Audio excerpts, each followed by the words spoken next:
YouTube channel all about mathematics and science. मैं हूं राकेश और आज हम पढ़ेंगे एनसीईआरटी मैथ्स क्लास 10th का अध्याय 1 वास्तविक संख्याएं रियल नंबर्स प्रश्नावली 1.3 का हमारा पहला प्रश्न है। सिद्ध कीजिए कि √5 एक अपरिमेय संख्या है। इस प्रश्न में हमें सिद्ध करना है कि √5 एक अपरिमेय संख्या, एक इर्रेशनल नंबर है। इस प्रकार के प्रश्न को हल करने के लिए हम सब हमेशा सबसे पहले जिस भी संख्या को अपरिमेय संख्या सिद्ध करने के लिए बोला जाए, सबसे पहले हम सब इसका विपरीत मान लेंगे। अर्थात हम सब √5 को पहले परिमेय संख्या मान लेंगे। जानते हैं कि किसी भी संख्या के परिमेय संख्या होने के लिए शर्त है कि वह संख्या p/q के रूप में व्यक्त किया जा सके, जहाँ पे q 0 के बराबर नहीं होगा और p तथा q पूर्ण संख्याएं होंगे तथा यह सहअभाज्य संख्याएं भी होंगी। सहअभाज्य संख्याएं अर्थात वैसी संख्याएं जिनके म स भी कॉमन भी उभयनिष्ठ गुणनखंड के रूप में भी हमेशा 1 नहीं आएगा और इनका मासा भी सदैव 1 होगा। तो इस प्रकार के शर्तों को जो संख्याएं पूरी करती है, अर्थात जिस संख्या को p/q के रूप में हम सब एक्सप्रेस कर सके, जहाँ पे q ≠ 0 है, 0 के बराबर नहीं है, तथा p और q दोनों ही पूर्णांक और सहअभाज्य संख्याएं होंगी, अर्थात जिसकी मासा 1 होगा, तो हम सब कहेंगे कि वह संख्या परिमेय है। तो हम सब शुरुआत दौर में संख्या को परिमेय संख्या मान के चलेंगे और जब हम सब परिमेय संख्या के लिए इन शर्तों को पूरा नहीं कर पाएंगे तो स्वयं ही यह सिद्ध हो जाएगा कि दी गई संख्या परिमेय नहीं है बल्कि अपरिमेय संख्या है। तो आइए इस प्रश्न को हल करते हैं। माना कि √5 एक परिमेय संख्या है। हमें सिद्ध करने को कहा गया है कि √5 एक अपरिमेय संख्या है, तो हम सब इसका विपरीत मान लेंगे। माना कि √5 एक परिमेय संख्या है, तो जितने भी परिमेय संख्याएं होती हैं वे p/q के फॉर्म की होती है। कहने का तात्पर्य है कि उन परिमेय संख्याओं को p/q के रूप में हम सब लिख सकते हैं, अर्थात भिन्न के रूप में उन्हें लिखा जा सकता है, जहाँ पे q 0 के बराबर नहीं होगी और p तथा q दोनों ही पूर्ण संख्याएं होंगी, पूर्णांक होंगी तथा ये सहअभाज्य संख्याएं भी होंगे। सहअभाज्य संख्या अर्थात इनका मासा सदैव 1 होगा। अब हम सब आएँ तथा दाएँ दोनों पक्षों में वर्ग कर लेंगे। तो हम सब √5 = p/q लिख रखा है, तो अब हम सब इसके बाएं साइड स्क्वायर करेंगे तो √5 का स्क्वायर हो जाएगा और राइट हैंड साइड में p/q का होल स्क्वायर हो जाएगा। में हम सब देखते हैं कि लेफ्ट हैंड साइड में रूट और स्क्वायर आपस में कैंसिल हो जाएंगे, तो हमारे LHS में 5 बचेगा और राइट हैंड साइड में p/q का होल स्क्वायर करेंगे तो हमें p²/q² प्राप्त हो जाएगा। √5 को परिमेय संख्या माना है, तो परिमेय संख्या होने के इनके सभी शर्तों को भी इन्हें पूरा करना होगा। तो आइए हम सब बारी बारी से इन शर्तों को जांच करते हैं कि यह परिमेय संख्या के शर्तों को पूरा करती है अथवा नहीं। यदि ये शर्तों को पूरा कर पाएगी तो हम सब कहेंगे कि √5 एक परिमेय संख्या है, और यदि यह इन शर्तों को पूरा नहीं कर पाएगी, अर्थात यदि √5 को हम सब p/q के रूप में एक्सप्रेस नहीं कर पाएंगे या p और q सहअभाज्य संख्याएं नहीं होंगी। कहने का तात्पर्य है यदि इनका मासा 1 नहीं होगा, मासा 1 होना अर्थात उभयनिष्ठ का 1 होना परिमेय संख्या के शर्तों को पूरा कर रही है। परंतु अगर यदि उभयनिष्ठ 1 के अलावा कोई अन्य संख्याएं भी होंगी तो हम सब बोलेंगे कि p और q सहअभाज्य संख्याएं नहीं है, क्योंकि इनके उभयनिष्ठ 1 के अतिरिक्त अन्य भी हैं और इसी कारण से ये परिमेय संख्याएं नहीं है बल्कि अपरिमेय संख्या हैं, और इस प्रकार से हम सब √5 को अपरिमेय संख्या सिद्ध कर पाएंगे। तो आइए इसके अगले स्टेप को हम लिखते हैं।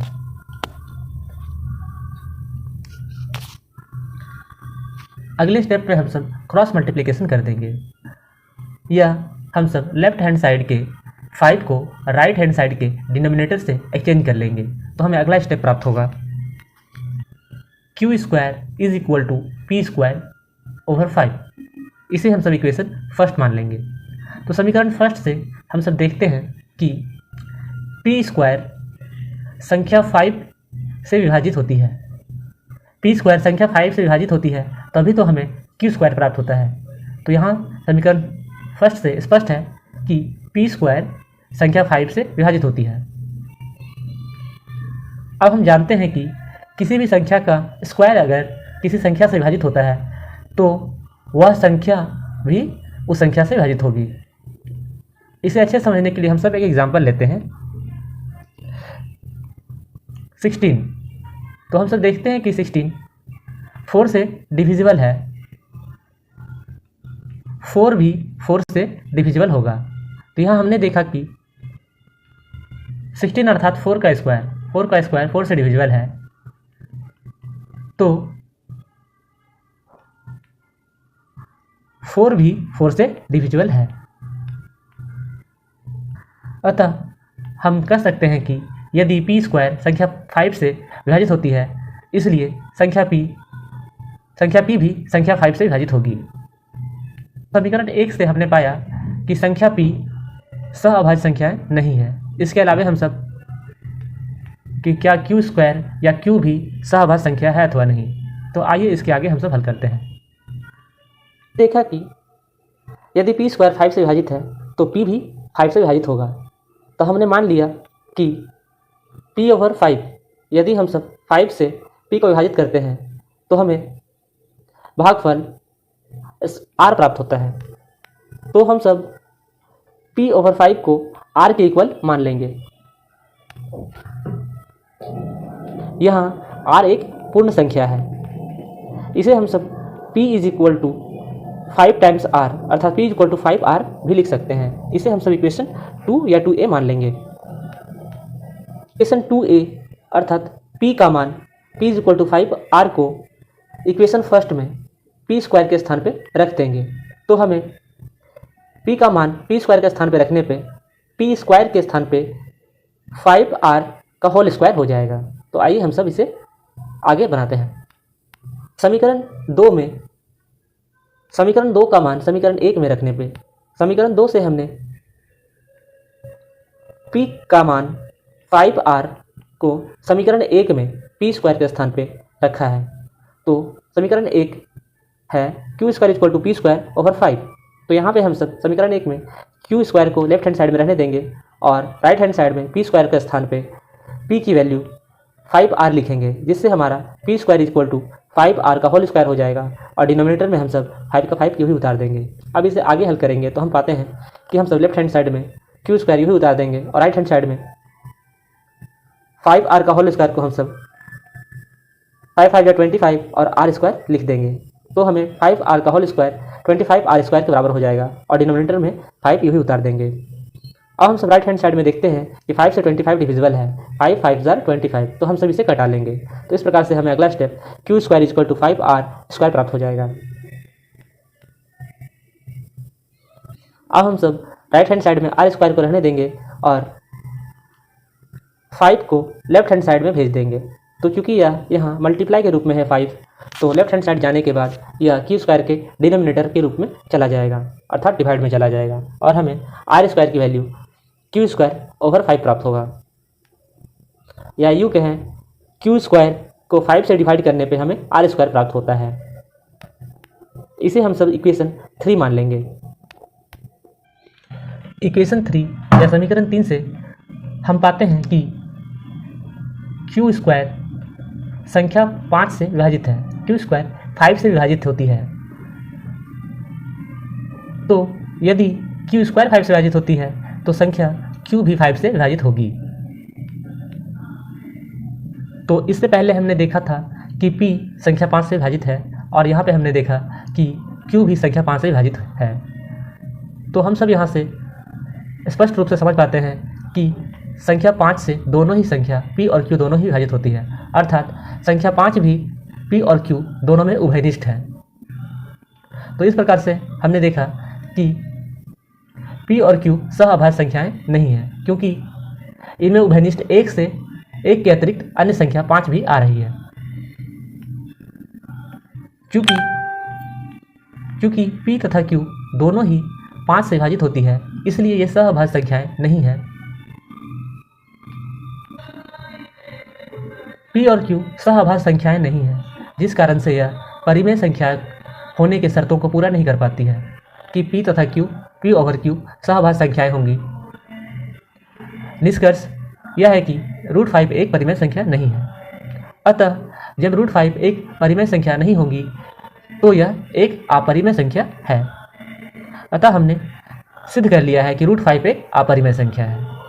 अब हम सब इसके अगले प्रश्न को हल करेंगे।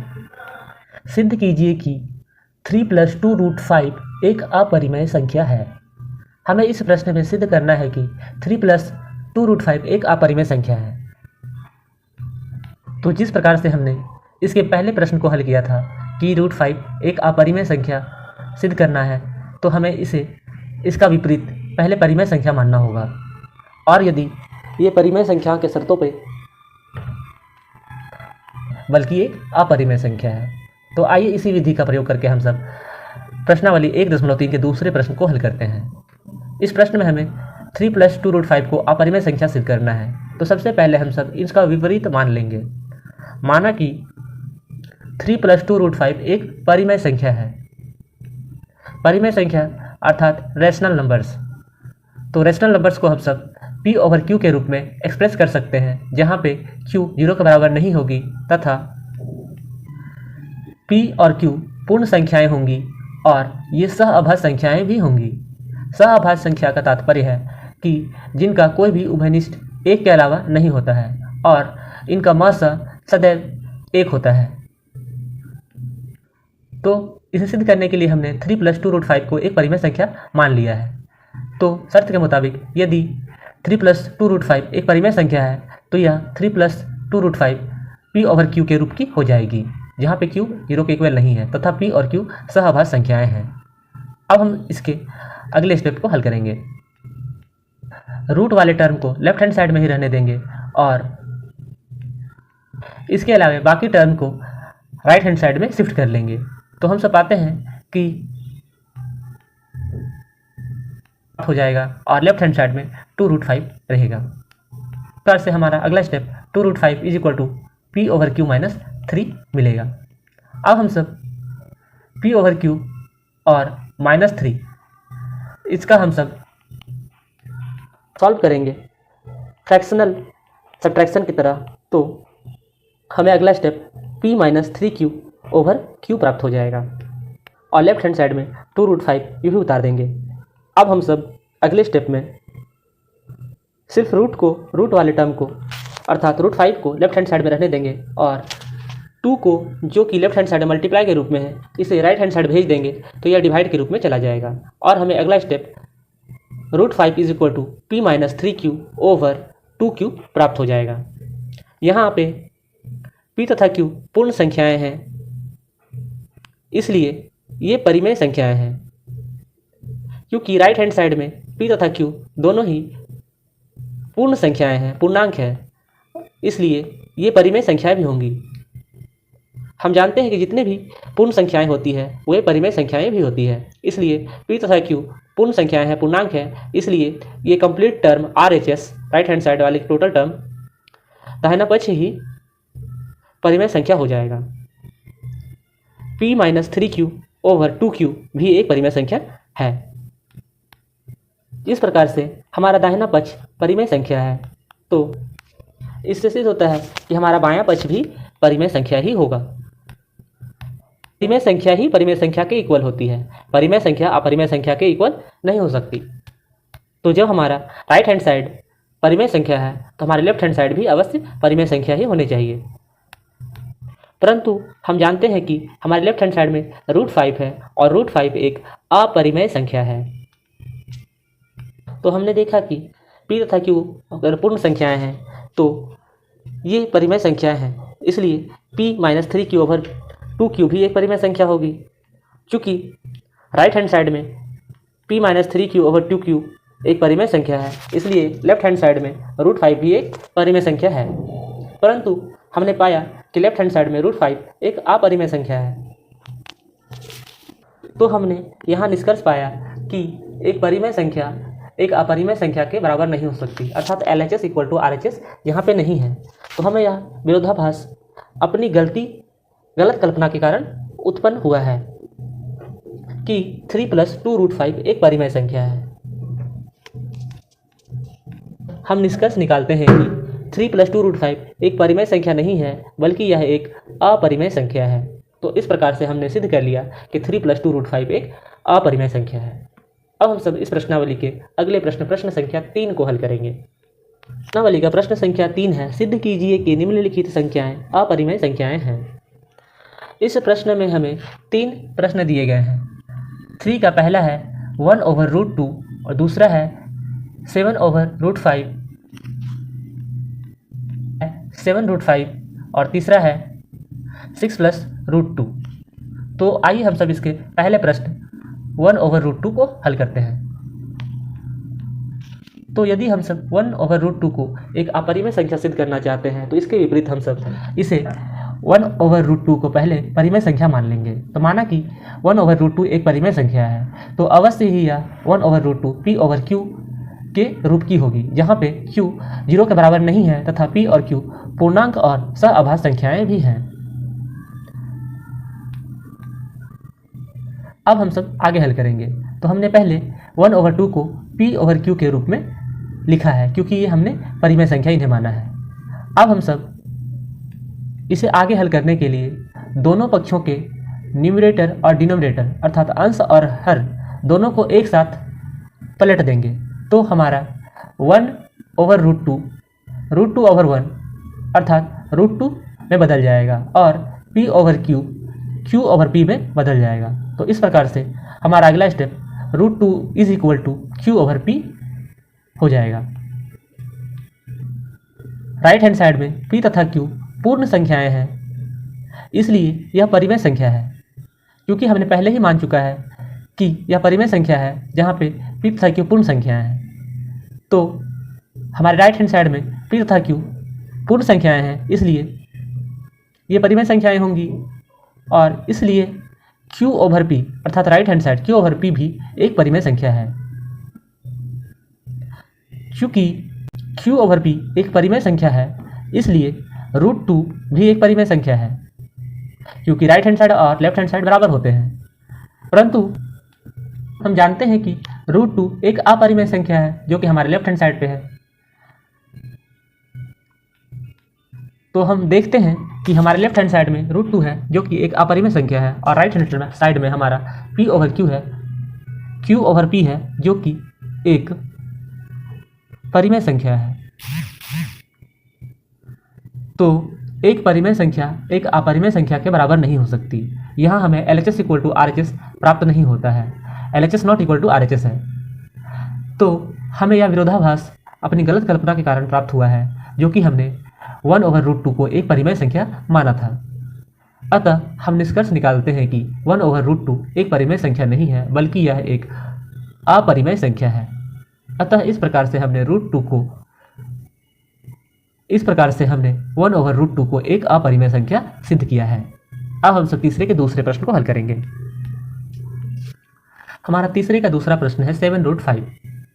इसे अपरिमेय संख्या सिद्ध करने के लिए हम सब इसका विपरीत मान लेंगे। माना कि 7√5 एक परिमेय संख्या है, तो 7√5 P/Q के इक्वल हो जाएगी, क्योंकि हम सब प्रत्येक परिमेय संख्या को P/Q के रूप में एक्सप्रेस कर सकते हैं, जहाँ पे Q 0 के बराबर नहीं होती है तथा P और Q पूर्णांक होती है, और यह सहअभाज्य संख्याएं भी होती है। सहअभाज्य संख्याएं अर्थात जिनका मासा मात्र 1 होता है और उनका उभयनिष्ठ भी केवल 1 ही होता है। उभयनिष्ठ अर्थात कॉमन।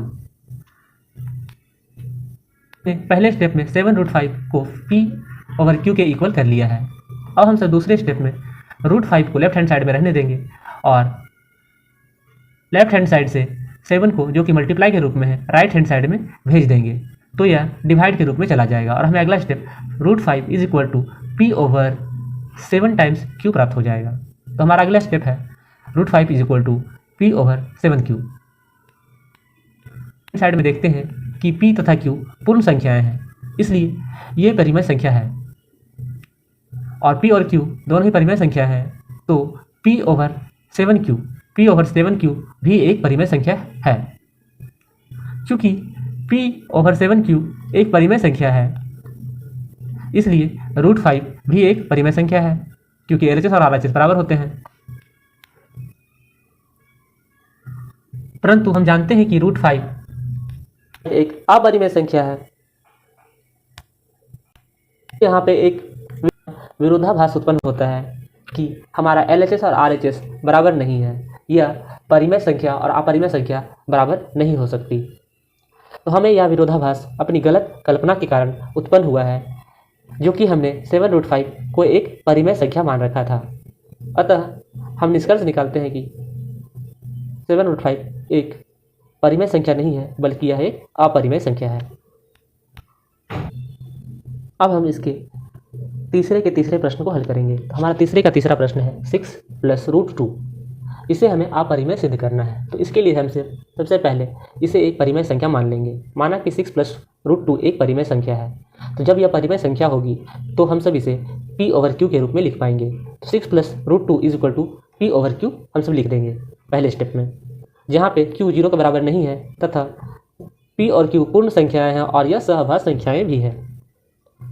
अब हम सब पहले स्टेप के बाद दूसरे स्टेप में √2 को लेफ्ट हैंड साइड में रहने देंगे और +6 को राइट हैंड साइड में भेज देंगे। तो +6 राइट हैंड साइड में जाने के बाद -6 में बदल जाएगा और इस प्रकार से हमारा अगले स्टेप √2 = p/q -6 प्राप्त होगा। हमारा दूसरा स्टेप है √2 = p/q -6। जब हम इसे फ्रैक्शनल सब्ट्रैक्शन की तरह ट्रीट करेंगे तो हमें राइट हैंड साइड में p - 6q/q प्राप्त होगा और लेफ्ट हैंड साइड में √2 यूँ ही उतार देंगे। यहाँ p तथा q पूर्ण संख्याएं हैं, इसलिए ये परिमेय संख्याएं भी होंगी, क्योंकि सभी पूर्ण संख्याएं परिमेय संख्याएं होती हैं। इसलिए p - 6q/q यह टर्म भी एक परिमेय संख्या है। अब चूँकि राइट हैंड साइड में p - 6q/q एक परिमेय संख्या है, इसलिए इसके लेफ्ट हैंड साइड में √2 भी एक परिमेय संख्या है, क्योंकि लेफ्ट हैंड साइड और राइट हैंड साइड दोनों ही बराबर होते हैं। परंतु हम जानते हैं कि √2 एक अपरिमेय संख्या है, यह एक परिमेय संख्या नहीं है। हमें यहाँ पे विरोधाभास उत्पन्न होता है कि परिमेय संख्या अपरिमेय संख्या के बराबर नहीं हो सकती। यह LHS और RHS आपस में बराबर नहीं है। हमें यह विरोधाभास अपनी गलत कल्पना के कारण प्राप्त हुआ है, जो कि हमने 6 + √2 को एक परिमेय संख्या माना था। अतः हम निष्कर्ष निकालते हैं कि 6 + √2 एक परिमेय संख्या नहीं है, बल्कि यह एक अपरिमेय संख्या है लिया है। वीडियोस के लिए हमारे चैनल पेज पे जाएं और प्लेलिस्ट जांच करें। हमारे चैनल पे कक्षा 10 के नए सेशन के सभी वीडियोस अपलोड किए जाते हैं। इन्फॉर्मेटिव वीडियोस के लिए हमारे चैनल पेज पे जाएं और वीडियो अच्छी लगी तो लाइक शेयर और सब्सक्राइब करें। Thanks for watching. Thank you again.